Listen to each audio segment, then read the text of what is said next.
Recap time. My name is Paul. This is my workshop garage. It is a 2-car garage. It measures 6 by 6 meters, which is a different number in the other measurement system. I'm just setting up this workshop because my wife and I have just bought our first house here in Melbourne, Australia. It's very exciting. However, in the last 12 months, I've also moved twice now. And so I'm in I'm not going to call it a unique situation, but a rare situation where I've set up a shop a couple of times now. And I've got a good idea of what works for me and what doesn't work. So this series of videos is purely about sharing those things that do work to prompt people to think, hey, maybe this would work for me. I'm not saying it is the correct way to do it, it just works for me. I think it's about time that we talked about down there.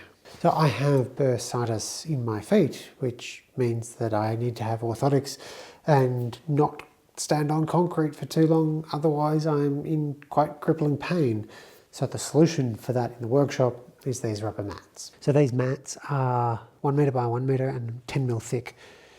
They aren't jigsaw edge mats, they are beveled edge mats, which is not the worst, but they are what I use. So these are sold more as gym flooring tiles, and I have 2 different types. Not sure how well the difference between the 2 mats will come up on camera. This one here is from Bunnings big box store. This one here is from a gym supplier. They sell lots of different flooring options, not exclusive to them, but this is one of their offerings. Bunnings one is quite coarse by comparison. I think it weighs slightly less.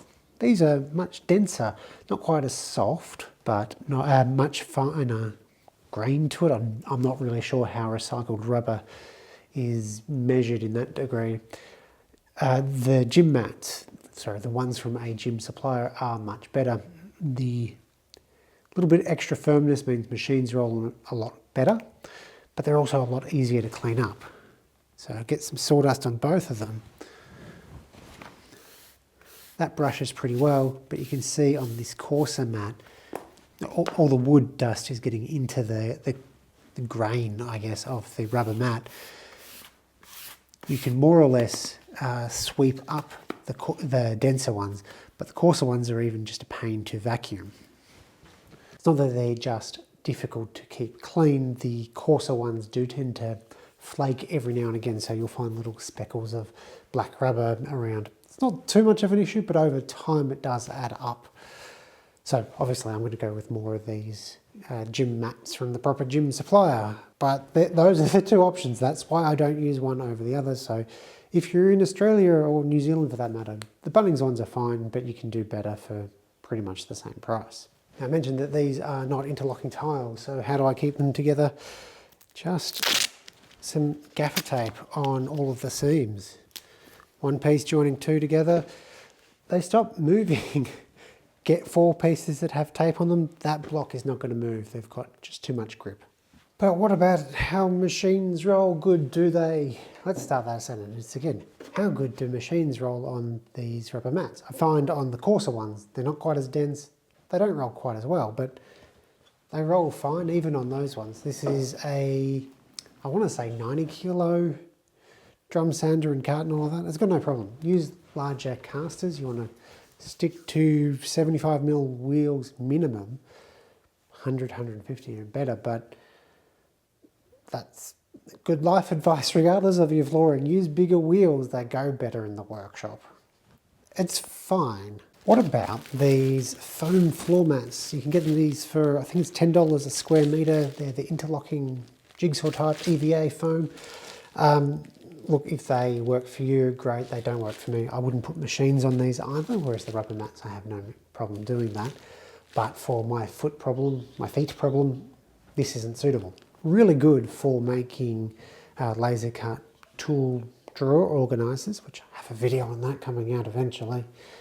But I wouldn't actually use these for flooring in a workshop environment. They're a bit rubbish. As you can see, I don't have complete floor coverage. I had bits and pieces and I was experimenting on the flooring in the original Wood Night workshop, and when we were renting I just didn't bother because one more thing that would have to move. So I need to get some more of these delivered. Theoretically I could order or have a total of 36 of them, 36 square metre, because 6 by 6. but I'm just going to have them in the walkways. I won't have them on underneath the machines because it doesn't really matter for them. They don't get sore feet. So I'll get about another 10 of them and then I'll resume the video. I got my delivery and I was too excited to turn on the camera, and I've got a bunch of these tiles laid down. I've got one under the bandsaw, can't see it on the camera, but I've got one under the combo machine, and it's just lovely in here. A lot of the reverb's being cut down by having more of these mats. It does bring us to the next issue, power cables. What I found works well for cables so that you can still roll things over the mats and the cables is not to go underneath. If you go underneath, you get this weird lump and it's not the greatest. You can step on it and it feels a bit weird. It's not going to hurt the cable, not going to hurt the mat. It just isn't the greatest.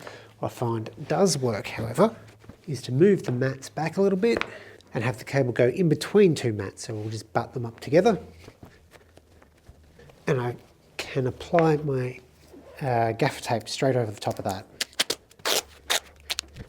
I find that you can roll straight over that, no issues. My camera stand's a great example of that. You don't feel it on your feet and everything's nice and protected and no longer a trip hazard.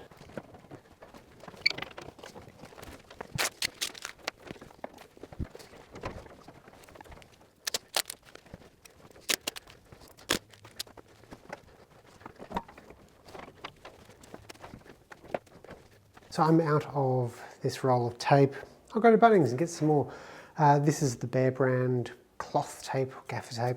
I actually prefer the Scotch gaffer tape.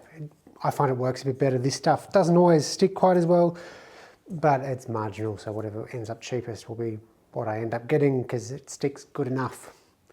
My feet are very happy. The floor looks great and I look forward to standing on it. That's all for this one. Thanks for watching.